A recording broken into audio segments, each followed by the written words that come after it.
Hey everyone, in this quick guide, I'll show you how to connect your MOZA R3 to Forza Horizon 5 on PC.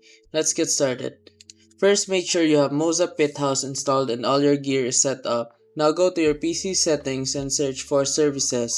Look for Game Input Service, right click and set it to Manual and Disabled under Startup Type. This step ensures smooth setup. Next, connect your MOZA gear before starting the game. Forza won't detect anything plugged in after it's running. Once you're good to go, launch Forza Horizon 5. In the game, hit enter, then go to Options, Controls, and choose Change Input Mapping. Now press your wheel with your mouse. If you can't map anything, make sure your custom wheel profile is set. To map the throttle, brake, and shifters, just press the corresponding buttons when you're done.